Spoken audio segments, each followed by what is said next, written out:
तो नमस्कार दोस्तों, मत लीजिए टेंशन क्योंकि आ चुका है आईपीएल 2025 का रिटेंशन। जी हां दोस्तों, फाइनली बीसीसीआई ने आईपीएल 2025 का रिटेंशन रूल्स लागू कर दिया। आप मेगा ऑक्शन से पहले अपने स्क्वाड में 6 प्लेयर को रिटेन कर सकते हो, जिसमें से 5 इंडियन प्लेयर को रिटेन कर सकते हो या फिर 5 फॉरेनर प्लेयर को रिटेन कर सकते हो, मर्जी आपकी। लेकिन आपको एक इंडियन प्लेयर को हर हाल में रिटेन करना होगा। इसलिए आज की इस वीडियो में हम बात करेंगे कि मेगा ऑक्शन से पहले सभी 10 के 10 टीमें अपने स्क्वाड में कौन कौन से प्लेयर को रिटेन कर सकती है, कौन कौन से प्लेयर को रिटेन करना चाहिए, पूरी डिस्कस के साथ इस वीडियो में बात करेंगे। तो आपसे वीडियो को एंड तक देखें। लेकिन इससे पहले अगर आप चैनल पर नए आए हो तो चैनल को सब्सक्राइब करके ऑल नोटिफिकेशन को जरूर से ऑन कर लेना। और भैया अगर आपको वीडियो पसंद आई तो वीडियो को भी एक लाइक जरूर करना। तो चलिए आज की इंटरेस्टिंग वीडियो को स्टार्ट करते हैं और जानते हैं कि सभी 10 के 10 टीमें अपने स्क्वाड में कौन कौन से 6 प्लेयर को रिटेन कर सकती है। तो सबसे पहले बात करते हैं इस साल की चैंपियन केकेआर की टीम से, क्योंकि यार केकेआर की टीम और हैदराबाद की टीम को चाहिए था ज्यादा से ज्यादा रिटेंशन। बीसीसीआई ने बोला ठीक है ले लो भैया जितना रिटेंशन चाहिए, लेकिन यहां पर भी बीसीसीआई ने एक ट्विस्ट ला दिया।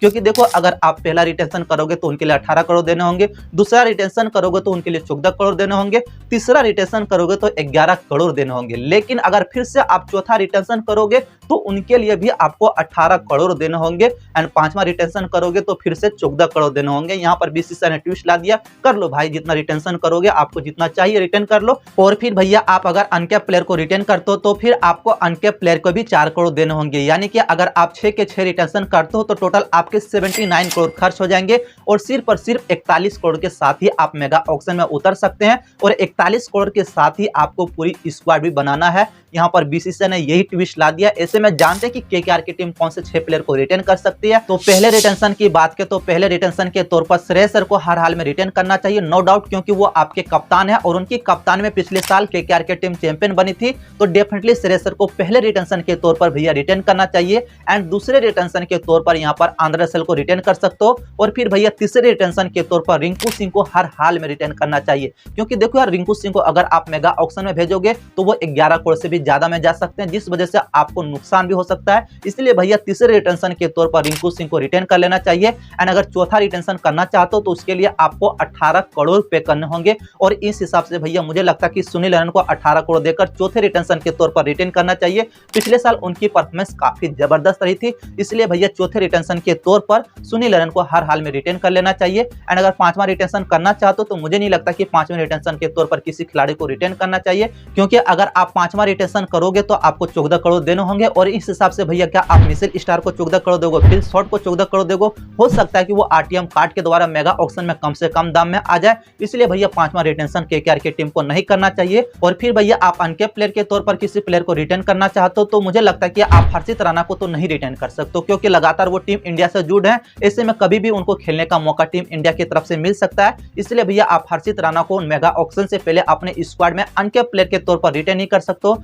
इसलिए आपको यहाँ पर रमनदीप सिंह को रिटेन कर लेना चाहिए, क्योंकि रमनदीप सिंह भी एक अच्छे ऑलराउंडर है, मर्जी आप। आगे बढ़ते हैं, बात करते हैं हैदराबाद की टीम के बारे में, जिसको ज्यादा से ज्यादा रिटेंशन चाहिए था। ऐसे में हैदराबाद की टीम कौन कौन से प्लेयर को रिटेन कर सकती है। तो देखो अगर आपको कप्तान चाहिए तो पहले रिटेंशन के तौर पर आपको यहाँ पर पैट कमिंस को रिटेन करना होगा, जो कि मुझे लगता है कि पैट कमिंस को हैदराबाद की टीम पहले रिटेंशन के तौर पर रिटेन कर लेगी। एंड भैया दूसरे रिटेंशन के तौर पर ट्रेविस हेड भी रिटेन हो जाएंगे और तीसरे रिटेंशन के तौर पर भैया नो डाउट यहाँ पर अभिषेक शर्मा भी रिटेन होने वाले। लेकिन बात आती है चौथे नंबर की, क्योंकि अगर आप चौथे रिटेंशन के तौर पर किसी प्लेयर को रिटेन करोगे तो उनके लिए आपको 18 करोड़ पे करने होंगे। इस हिसाब से क्या आप हेनरी क्लासन को 18 करोड़ दोगे? मुझे लगता है कि दे देना चाहिए, क्योंकि देखो हेनरी क्लासन पिछले साल काफी जबरदस्त परफॉर्मेंस किए थे और हैदराबाद की जो बल्लेबाजी की बदौलत ही हैदराबाद की टीम पहुंची थी फाइनल में, जिस वजह से भैया चौथे रिटेंशन के तौर पर हेनरी क्लासन को रिटेन कर लेना चाहिए। और पांचवें रिटेंशन के तौर पर कोई भी खिलाड़ी को रिटेन नहीं करना चाहिए। जो भी प्लेयर की दरकार होगी मेगा ऑक्शन में आरटीएम कार्ड के द्वारा उसे फिर से रिटेन कर सकते हैं। और फिर भैया आप छठे रिटेंशन के तौर पर किसी अनकैप प्लेयर को रिटेन करना चाहते हो तो आपके पास सिर्फ एक अवेलेबल थे, वो थे नीतीश रेड्डी।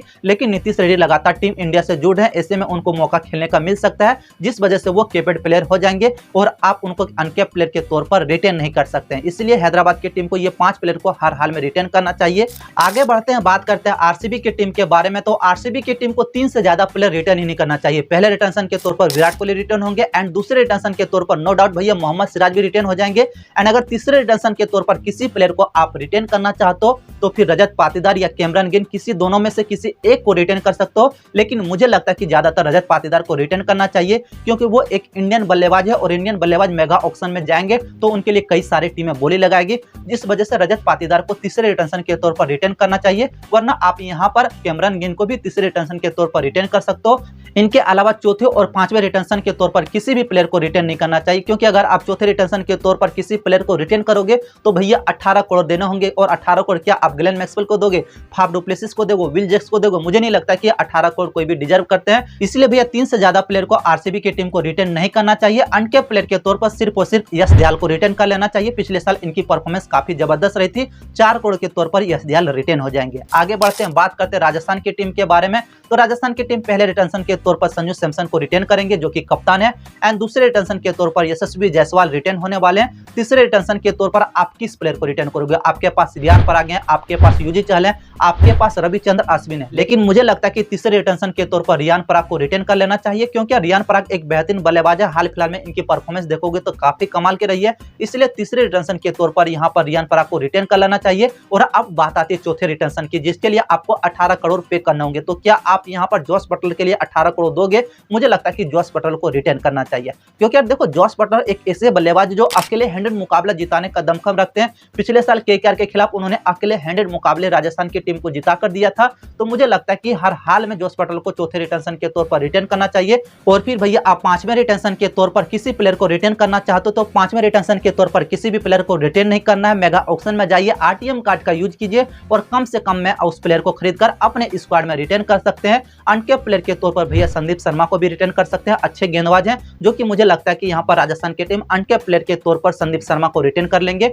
आगे बढ़ते हैं, बात करते हैं दिल्ली कैपिटल्स की टीम के बारे में। तो दिल्ली कैपिटल्स की टीम पहले रिटेंशन के तौर पर ऋषभ पंत को रिटेन करेगी, एंड दूसरे रिटेंशन के तौर पर आप किसी प्लेयर को रिटेन करना चाहते हो तो फिर भैया त्रिशन स्टफ को रिटेन कर सकते हो, क्योंकि यार पिछले साल इनकी परफॉर्मेंस काफी जबरदस्त रही थी। मिडिल ऑर्डर में आकर अच्छी बल्लेबाजी के थे, शानदार फिनिशिंग टच भी दिलाए थे, जिस वजह से आप दूसरे रिटेंशन के तौर पर त्रिशन स्टफ को रिटेन कर सकते हो। और फिर भैया तीसरे रिटेंशन के तौर पर जैक मैगर फ्रेजर भी रिटेन हो जाएंगे। और अब बात आती है चौथे रिटेंशन की, तो चौथे रिटेंशन को भी आप लॉक कर दीजिए, क्योंकि अक्षर पटेल को चौथे रिटेंशन के तौर पर दिल्ली कैपिटल्स की टीम रिटेन कर लेगी, क्योंकि एक बेहतरीन ऑलराउंडर है। ऑक्शन में जाएंगे तो 18 करोड़ से भी ज्यादा में भी बिक सकते हैं, इसलिए चौथे रिटेंशन के तौर पर दिल्ली कैपिटल्स की टीम अक्षर पटेल को अपने स्क्वाड में रिटेन करेगी। और अब बात आती है पांचवें रिटेंशन के तौर पर किस प्लेयर को रिटेन करोगे? क्या आप पांचवें रिटेंशन के तौर पर कुलदीप यादव को 14 करोड़ देने के लिए तैयार हो? मुझे लगता है कि दे देना चाहिए, क्योंकि देखो कुलदीप यादव एक स्पिन गेंदबाज है, इनकी परफॉर्मेंस पिछले साल भी काफी जबरदस्त रही थी, इसलिए कुलदीप यादव को भी पांचवें रिटेंशन के तौर पर रिटेन कर लेना चाहिए। और फिर भैया आप छठे प्लेयर के तौर पर किसी प्लेयर को रिटेन करना चाहते हो तो अभिषेक पटेल को अनकैप्ड प्लेयर के तौर पर रिटेन करना चाहिए, जो कि मुझे लगता है कि दिल्ली कैपिटल्स की टीम रिटेन भी करेगी, क्योंकि पर्सनली अभिषेक पटेल को मैं जितना जानता हूं वो मेरे साथ खेल भी चुके हैं, वो मेरा टीममेट रह चुके हैं।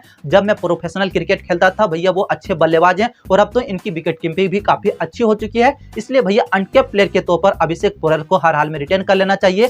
आगे बढ़ते हैं, बात करते हैं गुजरात टाइटंस की टीम के बारे में। तो गुजरात टाइटंस की टीम पहले रिटेंशन के तौर पर शुभमन गिल को अपने स्क्वाड में रिटेन करेगी, एंड दूसरे रिटेंशन के तौर पर राशिद खान भी रिटेन हो जाएंगे। लेकिन बात आती है तीसरे रिटेंशन की। तीसरे रिटेंशन के तौर पर आप किसको रिटेन करोगे? आपके पास मोहम्मद शमी है, आपके पास यहाँ पर साई सुदर्शन भी है, लेकिन मुझे लगता है कि मोहम्मद शमी के साथ गुजरात टाइटंस की टीम को जाना चाहिए, क्योंकि इनकी परफॉर्मेंस गुजरात टाइटंस की टीम की तरफ से काफी बेहतरीन रहा है, जिस वजह से मोहम्मद शमी के साथ भी जाना चाहिए, वरना आप यहाँ पर साई सुदर्शन को भी रिटेन कर सकते हो, मर्जी आपकी। इनके अलावा मुझे लगता है और भी कोई प्लेयर को रिटेन नहीं करना चाहिए, क्योंकि देखो चौथे रिटेंशन के तौर पर आपको 18 करोड़ देने होंगे, पांचवें रिटेंशन के तौर पर 14 करोड़ देने होंगे, जो कि मुझे लगता है कि और भी कोई प्लेयर को रिटेन नहीं करना चाहिए। जो भी प्लेयर रिटेन होगा भैया आरटीएम कार्ड के द्वारा रिटेन होगा, मेगा ऑक्शन में होगा। आगे बढ़ते हैं, बात करते हैं पंजाब किंग्स की टीम के बारे में। तो पंजाब किंग्स की टीम को कोई भी प्लेयर को रिटेन करना ही नहीं चाहिए। आप 2 अनकैप्ड प्लेयर को सिर्फ रिटेन कर लो, शशांक सिंह और यहाँ पर आशुतोष शर्मा को। इनके अलावा कोई भी प्लेयर को आपको रिटेन करना ही नहीं है, क्योंकि यार देखो आप 18 करोड़ किस प्लेयर को दोगे? सेम करन को दोगे, जो कि मुझे नहीं लगता कि डिजर्व करते हैं। आप अगर हमारी बात से सहमत हो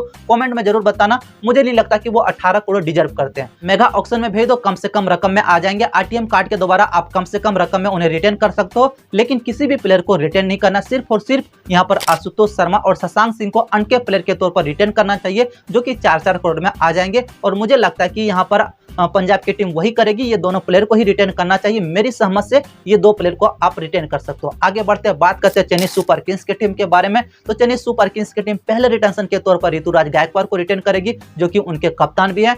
एंड दूसरे रिटेंशन के तौर पर क्या आप जडेजा को 14 करोड़ देने के लिए तैयार हो? मुझे लगता है कि दे देना चाहिए, क्योंकि यार देखो जडेजा एक चैंपियन प्लेयर है। 2024 में उन्होंने सीएसके की टीम को चैंपियन भी बनाया था, और भले ही वो टी20 फॉर्मेट से संन्यास ले चुके हैं, लेकिन आईपीएल में उनकी परफॉर्मेंस जबरदस्त रहती है। खासकर जब सीएसके के लिए खेलते हैं तो उनकी परफॉर्मेंस निखर कर आती है। इसलिए भैया नो डाउट यहाँ पर रविंद्र जडेजा को दूसरे रिटेंशन के तौर पर रिटेन करना चाहिए। और अब बात आती है तीसरे रिटेंशन के तौर पर। तीसरे रिटेंशन के तौर पर किस प्लेयर को रिटेन करेंगे? आपके पास विकल्प कई सारे मौजूद हैं। आपके पास यहाँ पर शिवम दुबे भी है, आपके पास मथीसा पतराना भी है, आपके पास डेवन कॉनवे भी है, आपके पास रचिन रविंद्रा भी है, आपके पास यहाँ डेरियल मिचेल भी है। लेकिन मुझे लगता है कि तीसरे रिटेंशन के तौर पर शिवम दुबे को रिटेन करना चाहिए, क्योंकि यार ये एक इंडियन बल्लेबाज है, और इंडियन बल्लेबाज को अगर आप मेगा ऑक्शन में भेजोगे तो हर एक टीम इन पर बोली लगा सकती है, जिस वजह से आपके हाथ से भी निकल जाएंगे। इसलिए शिवम दुबे को तीसरे रिटेंशन के तौर पर रिटेन करना चाहिए। और फिर भैया अगर हम मथीसा पतराना को अपने टीम में चाहते हैं तो फिर भैया हम आरटीएम कार्ड के द्वारा उन्हें रिटेन कर सकते हैं, जो कि सीएसके की टीम वही करना भी चाहेगी। और फिर भैया महेंद्र सिंह धोनी अनकैप्ड प्लेयर के तौर पर रिटेन हो जाएंगे, जिनकी प्राइस सिर्फ और सिर्फ 4 करोड़ है। और ये नियम जो सिर्फ महेंद्र सिंह धोनी के लिए बीसीसीआई ने लाया था। तो भैया यहाँ पर महेंद्र सिंह धोनी आपके अनकैप्ड प्लेयर के तौर पर इस साल खेलते हुए दिखाई देंगे। तो ये 4 नाम जो है कि सीएसके टीम अपने स्क्वाड में रिटेन कर सकती है। आगे बढ़ते हैं, बात करते हैं इस साल की सबसे कंट्रोवर्शियल टीम मुंबई इंडियंस की टीम के बारे में। तो देखो मुंबई इंडियंस की टीम कौन कौन से प्लेयर को रिटेन कर सकती है। तो अगर आप पहले रिटेंशन के तौर पर किसी प्लेयर को रिटेन करना चाहते हो तो मुझे लगता है कि पहले रिटेंशन के तौर पर सूर्य माधव को रिटेन करना चाहिए, दूसरे रिटेंशन के तौर पर हार्दिक पांड्या को रिटेन करना चाहिए, एंड तीसरे रिटेंशन के तौर पर अगर किसी प्लेयर को रिटेन करना चाहते हो तो मुझे लगता है कि यहाँ पर ईशान किशन या फिर तिलक वर्मा में किसी एक को रिटेन करना चाहिए। और फिर भैया चौथे रिटेंशन के तौर पर चाहे तो आप जसप्रीत बुमराह को रिटेन कर सकते हो, और पांचवें रिटेंशन के तौर पर रोहित शर्मा को 14 करोड़ में रिटेन कर सकते हो। लेकिन रोहित शर्मा खेलना चाहे तो, अगर नहीं खेलना चाहे तो भैया आप पांचवें रिटेंशन के तौर पर किसी भी प्लेयर को रिटेन ही ना करो, 4 रिटर्न के साथ आप जा सकते हो। और फिर अगर अनकैप्ड प्लेयर के तौर पर किसी प्लेयर को रिटेन करना चाहते हो तो निहाल बडोला या फिर आकाश माधवाल में किसी एक को रिटेन कर सकते हो, वरना और भी किसी प्लेयर को मुंबई इंडियंस की टीम को रिटेन नहीं करना चाहिए। तो देखो यार, अगर रोहित शर्मा खेलेंगे तो फिर आप उनको 5वें या चौथे रिटेंशन के तौर पर रिटेन करो, वरना नहीं खेलेंगे तो फिर भैया सिर्फ आप जसप्रीत बुमराह को चौथे रिटेंशन के तौर पर 18 करोड़ देकर रिटेन कर सकते हो। आगे बढ़ते बात करते हैं इस साल की दूसरी सबसे controversial team Lucknow super giants की टीम के बारे में। देखो हम सभी को पता है कि लोकेश साल के साथ पिछले साल किस तरह से मिसबिहेव हुआ था। क्या वो इस साल लखनऊ सुपर जायंट्स की टीम की तरफ से खेलना चाहते हैं? लोकेश साल को क्या लखनऊ सुपर जायंट्स की टीम रिटेन करेगी? अगर रिटेन करेगी तो पहले रिटेंशन के तौर पर लोकेश साल को रिटेन करना चाहिए, एंड दूसरे रिटेंशन के तौर पर निकलेश पुरन रिटेन होंगे। तीसरे रिटेंशन के तौर पर भैया आप यहाँ पर मार्कस स्टोनिस को रिटेन कर सकते हो। लेकिन अगर लोकेश राहुल पहले रिटेंशन के तौर पर रिटेन नहीं होंगे, वो खेलना नहीं चाहते हैं, तो पहले रिटेंशन के तौर पर निकलेश पुरन को रिटेन कीजिए, दूसरे रिटेंशन के तौर पर मार्कस स्टोनिस को रिटेन कीजिए, और फिर भैया तीसरे रिटेंशन के तौर पर किसी प्लेयर को रिटेन करना चाहते हैं तो फिर आप यहाँ पर रवि बिश्नोई को रिटेन कर सकते हो। और अनकैप्ड प्लेयर के तौर पर तो आपके पास भरमार है, आप आयुष बदने को रिटेन कर सकते हो। इनके अलावा मयंक यादव को अगर आप रिटेन करना चाहते हैं तो मुझे नहीं लगता मयंक यादव रिटेन होंगे, क्योंकि देखो लगातार वो टीम इंडिया से जुड़ रहे हैं, ऐसे में उनको खेलने का मौका मिलेगा तो मयंक यादव कैप्टेन प्लेयर हो जाएंगे, जिस वजह से आप उनको अनकैप्ड प्लेयर के तौर पर रिटेन नहीं कर सकते हो। इनके अलावा आप मोइस खान को भी अनकैप्ड प्लेयर के तौर पर रिटेन कर सकते हो। मुझे लगता है कि ज्यादातर चांसेस है कि अनकैप्ड प्लेयर के तौर पर आयुष बदोनी ही रिटेन होने वाले हैं। आई होप कि ये वीडियो आपको पसंद आई है, बहुत सारी मेहनत लगी है। तो भैया अगर वीडियो पसंद आई होगी तो वीडियो को लाइक करें, और आपको क्या लगता है कौन कौन से प्लेयर को सभी टीमों को रिटेन करना चाहिए, किस प्लेयर पर आरटीएम कार्ड का यूज करना चाहिए, हमें नीचे कमेंट बॉक्स में कमेंट करके जरूर बताएं। आज की इस वीडियो में इतना ही, मिलते हैं एक और इंटरेस्टिंग वीडियो के साथ, तब तक के लिए tata, good bye, thank you.